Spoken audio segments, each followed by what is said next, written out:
Umulan ng abo sa ilang bahagi ng Albay. Dahil po yan sa patuloy na pag-aalboroto ng Bulkang Mayon, namuti ang mga kalsada, bahay at mga sasakyan sa Legazpi City dahil sa ashfall. Ayon sa ilang residente, nakaranas sila ng pangangati ng lalamunan at mata. Kasabay na ashfall, tuloy-tuloy rin ang mga rockfall event at pagbuga ng uson o pyroclastic density currents ng Bulkang Mayon.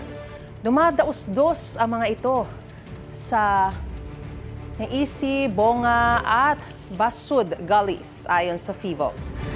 Payo ng mga otoridad, kapag may ashfall, magsuot po ng N95 mask o kaya ay gumamit ng malinis at basang tela para takpan ang ilong at bibig.